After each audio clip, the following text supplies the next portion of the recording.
During the next session, Kieran will give guidance and practical recommendations to achieve your digital transformation goals. So I'll hand over the stage to Kieran. It's all yours. Thank you very much. Hello, good afternoon, good morning. Okay, what are we going to talk about today? So, where to from here? That's an incredibly vague title for a presentation, by the way. What I'm referring to is where to from here in terms of digital transformation. What is the next best step forward? Where do we focus our time, our effort, our money, and how do we know we're actually going to be doing the right thing and not end up where so many other organizations have, spend a whole lot of money, and you're 2 years into a proof of concept that's supposed to be 2 months long? And the answer is, much like most things in life, is that it very much depends. So apologies for all those people who were hoping for 2 slides silver bullet solution, where to go next. It doesn't exist. It very much depends. So what does it depend upon? It depends on where you are in your journey. You might have only just started down a digital transformation journey, and you might be looking to figure out how you're going to drive engagement in your organization. Or you could have been at this for years, and now you're looking to see what's out there, and how you can garner more support and get the most out of your investment. Or, as I've been dealing with quite a lot recently, is organizations who are focused on a very small aspect of digital transformation. Like they are very, very capable in business process management. They've got all the Visio charts, all the procedure manuals, all the post notes tidied away, and they're looking what to do next with all this information.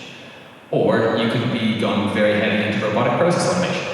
And like I said earlier, you might have spent a lot of money on a proof of concept and you're in the wrong place and you didn't build the right thing. So basically, you can come from a lot of different areas of digital transformation. And like I said, the next step and where you want to go, it very much depends.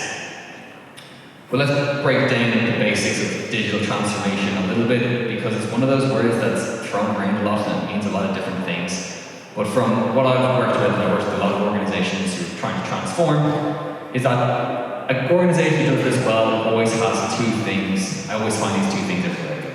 And one of those things is a good business process management framework and strong business process automation tools. Those 2 things must be present, in my eyes, for an organization to effectively engage with digital transformation.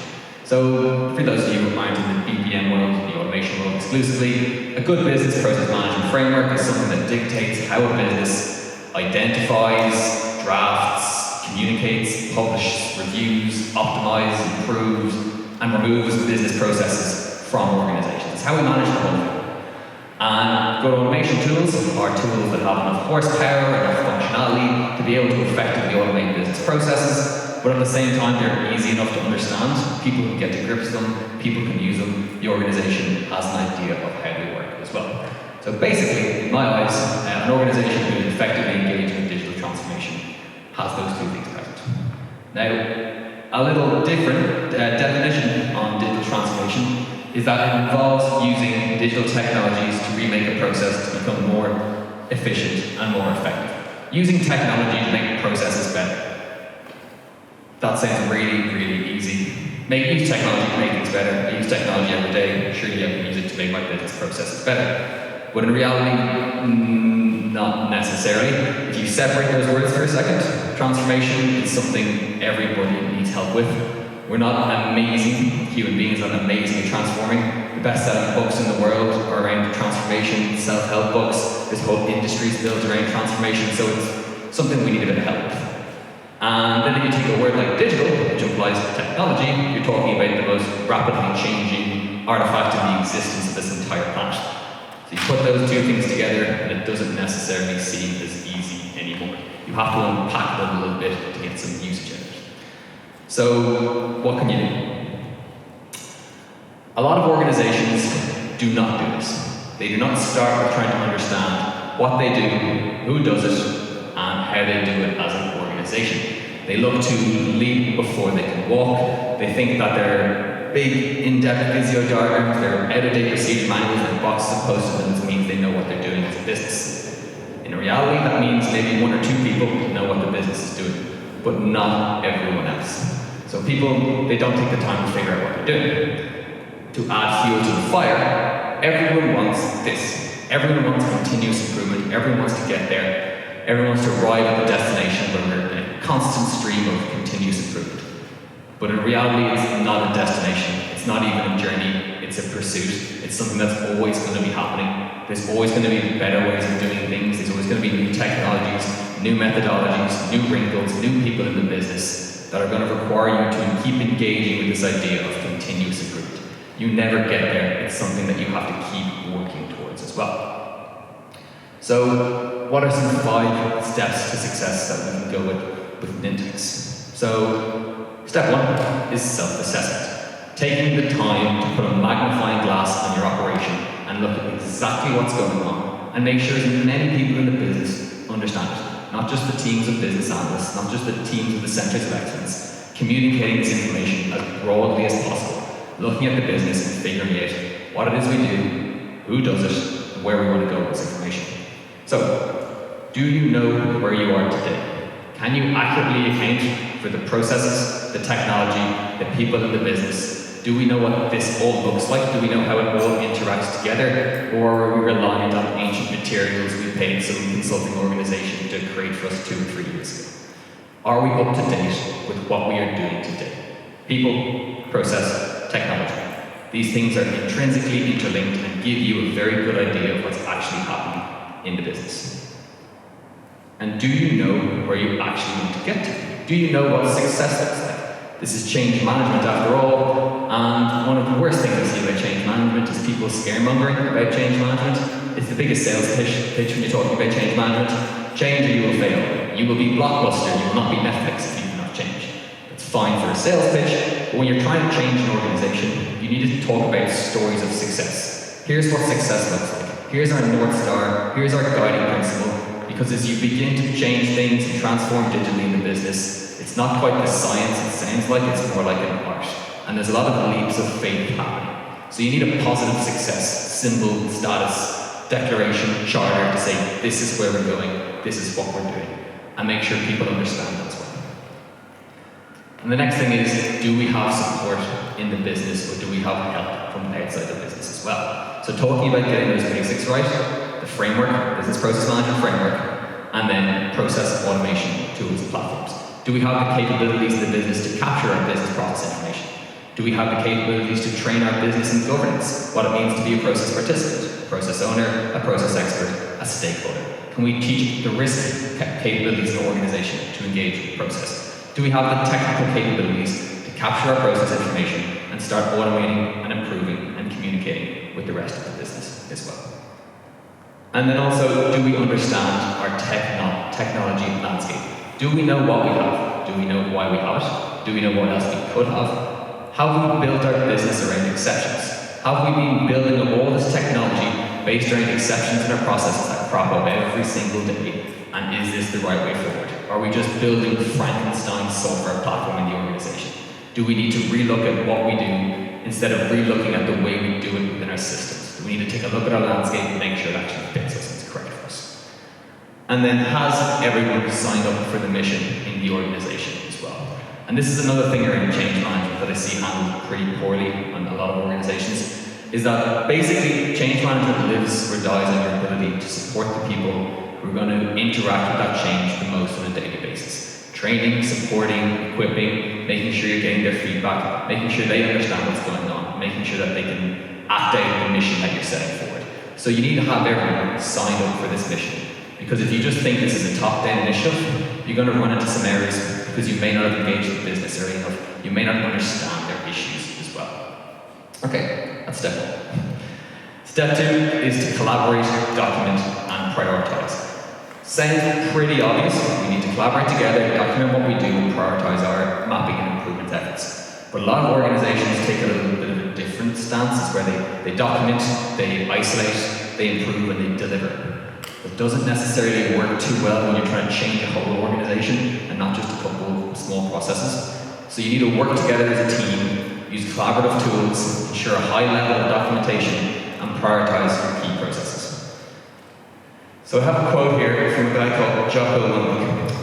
He is a former Navy SEAL, and I actually highly recommend his book, Extreme Ownership, or at least looking at his YouTube channel. And someone who actually personally overcome a lot of anxiety and fear of failure. He talks a lot about owning things fully and that failure isn't really failure as long as you learn from it and act on it and that kind of stuff, and really do recommend it. But what he says is something that got me thinking because it actually sounds counterintuitive. The more disciplined the standard operating procedures a team employs, the more freedom they can have. First, that sounds completely backwards. And then, thus, they can execute faster, sharper, and more efficiently. How does it make sense that the more tightly you lock down things, the more strictly you get people operating under one common operating procedure, the more freedom they have, the better they can execute, the faster, the sharper they are? Well, the reason is, what you're documenting is the day-to-day processes and the day-to-day procedures. What you want your people to be able to do is rely on those in their day-to-day work. And you want them to be able to engage the other parts of their brain when they have to do 40 of these at once, or when they have to handle 30 of them and 10 that don't fit in the normal operating procedure. You're building out what we call a freedom framework, making people adhere to a series of standards that allows them to handle the non-standard as it must be as well. And I'm a big advocate of this as well. And then what you want to do as you're documenting these procedures, you're holding people accountable of them, is you want to build your digital footprint. Where are our systems, where are our functions, where are our interactions? How does the information flow throughout our organization? Where does it go? Where does it end up as well? And how I recommend doing this is with a piece of software called ProMap. This is actually how I started in the textbook. I'll get into that a little bit later. So ProMap is a simplified business process mapping tool that allows you to easily capture and communicate business processes. It's very, very simple. It handles all your change management. And in essence, what it allows you to do is to hold the organization accountable to a higher quality of information. Everyone can understand what they're doing. So how do we represent information in ProMap? I'm just going to give you a little example.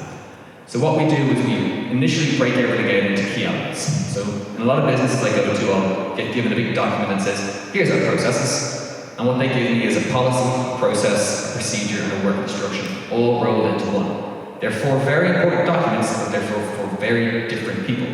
So in ProMap, we split all these things out into separate artifacts. We have a policy, which is an overarching company rule that may govern multiple processes. We have a process, which depicts end-to-end how inputs are transformed into outputs and show the higher level steps for activities. We have our procedures, which are the sequence of lower level tasks that make up these activities. And then we have our work instructions, which are the details, click-by-click screenshots, images, videos, guides, checklists, whatever have you. You wouldn't believe the power of process compliance you can get by just splitting up your organizational and operational information into these four artifacts. Because in reality, people take the path of least resistance, and they're very much used to being handed information on a silver platter. You have all social media, social network connections, and they know who you are, they know what you like, they know what you don't like, and they deliver you information based on those preferences. You need to start thinking like that when you want people to adhere to process, policy, and procedure. You need to target them. The great first step to doing that is actually to split it up. So in terms of the most important one for me in this list is process. What are some key elements of a process that need to be apparent in all processes? The first one is a trigger. So what situation causes this process to start? When is it applicable? When is it not applicable? Very important. The next is inputs. So what do we need to undertake this process? And what process gives us these inputs as well? We have our outputs. What do we get by completing this process? And what process will use these as an input? And then performance targets. How do we measure this as an actual well-performing process or not? One of the big questions I get asked is, how do we work better as an organization together? How do marketing realize that what they do directly impacts sales? How does sales realize what they do directly impacts customer success, and customer onboarding, and so on and so forth, customer support and development? And the answer is basically in holding yourself accountable to high quality inputs and high quality outputs as well. If you do that, you can start tagging down where the issues are occurring, where those poor communication efforts and handovers are actually happening. So a good first step in this is to start looking at the way inputs and outputs are handled between different departments. And you'll dig up a lot of monsters, put it that way. So what else do we have in key process elements that ProMap handles and does for you as well? We have our activities. Now our activity dictates what the key steps are in a process. What are we trying to do? We have our tasks. Our tasks are exactly how we intend to do this. So we have what we do, we have how we do it. And then finally, we have our notes, our what ifs, our variations, our background, explanations, and information.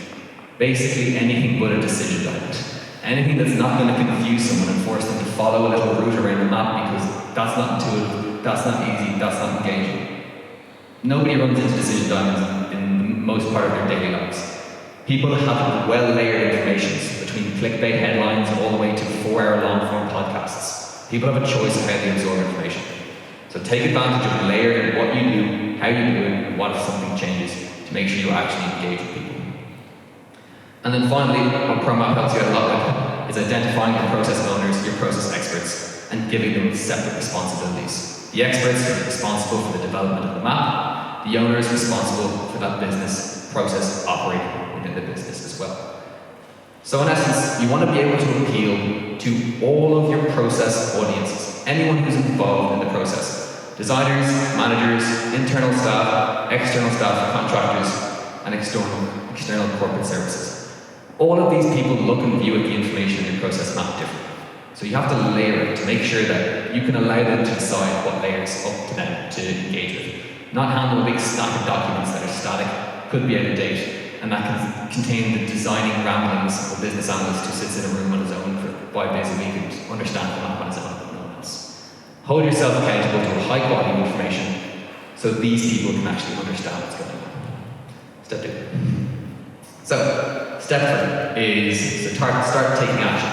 So once you've figured out what it is that you do, where you want to go, and you've documented this information, you've mapped the as-is process, you've got all the stakeholders identified, the people, the process, the technology, it's important to start executing and start optimizing and improving and automating your processes. So I would highly recommend that you start simple.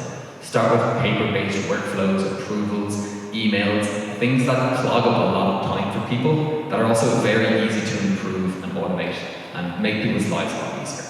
One of the main advantages of starting simple and starting small with a big automation or digital transformation project is you get them used to it early on. And as well as that, it allows you to find things that are broken. Find things that people engage with on a daily basis that they don't enjoy doing. And then you start building a culture of change.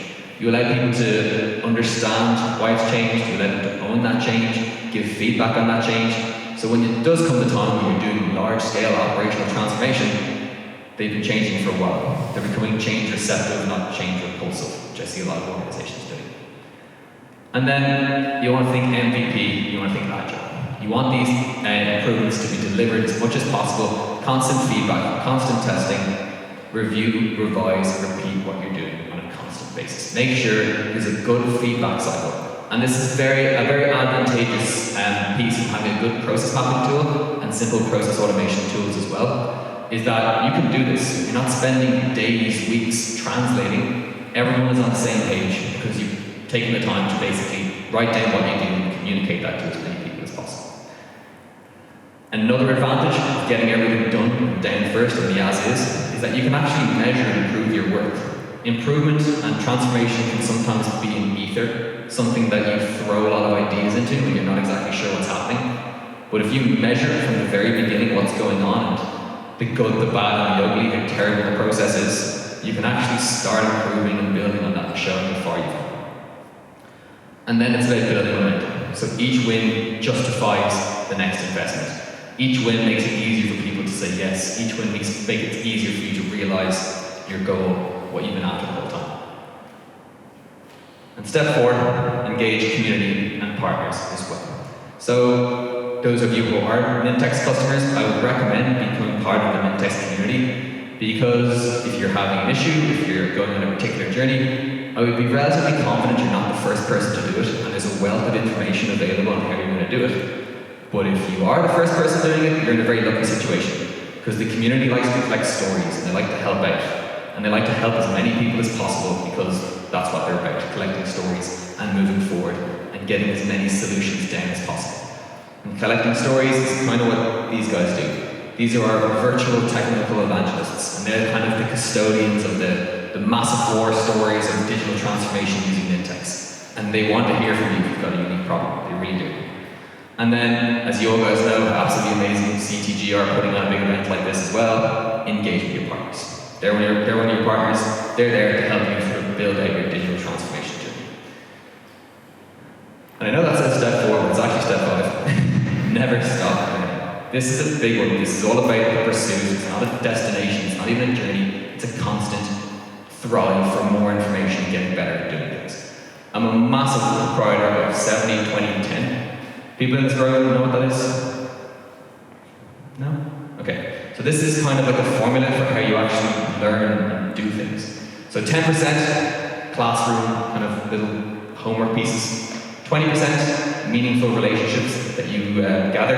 And then 70% are challenging assignments that you have to do as well. I wholeheartedly agree with this. I know there's a few people who don't, but in my eyes, this is how you actually learn and do things, is you challenge yourself on a daily basis. So developing your skills in a job is a very important part of it. I can massively attest to this because I started working in the world of process about 3.5 years ago, and before that I had no idea. I was a financial software consultant. I quit my job and I chased a girl to Australia, had a great couple of months there, ran out of money very quickly, needed to find a job, keyword searched the word consultant on LinkedIn, found one, and I learned on the job for the next 3 years. I've been to dozens of countries, even more organizations, preaching around how process improvement, process management, automation can help you. And if you would have told me 3.5 years ago I was standing in Brussels officiating what looks like a wedding in a beautiful landscape, I wouldn't have believed myself. Because it really is all about learning on the job. And more importantly, I've learned a lot from the other people around me as well. The more open you are about what it is you want to achieve, and the more open you are about what it is you don't actually know, the more reciprocal people are to actually help you out as well. So please do learn from others. Also very important, something I carry with me from my software development days, is get formal certification. Get a baseline of establishment. Because some people, even though we're in an age where knowledge is very widely spread, certification is still very important. It gives you a baseline to improve on. It allows you to know where you are and where you can get to as well. And also pass on. Train as many people as possible. Get as much information that you have into the other people, and they'll reciprocate down the lines as well. And one personal request is that if you like the presentation, if you want to know more about Nintex, or give feedback on it, you can go to nintex.uservoice.com, or if you want to personally reach out to me, I'll be over the booth over there, or kieran.coughlin@nintex.com, and that's on the website for this as well. So finally, what should you do now that you got this presentation? What's the next step? There's the old phrase that the best time to plant a tree is 10 years ago. The next best time is now. The amount of times I've said this to myself in relation to getting healthy and going to the gym is ridiculous. I don't seem to be able to apply it to my own personal life, but hopefully you guys can apply to this. Just get started. No matter where you are on the journey, take one step back, look where you are, see how well you've held yourself accountable to a high quality of information, and start with that. Start looking at what you do, start seeing it's up to date, start seeing do people understand it, and then start building from there. So thank you. Appreciate it. Any questions? Any questions before the applause? I don't have to do. Anyone? No? Alright. Well, thank you guys very much. I really appreciate your time and enjoyed coming. Thank you very much.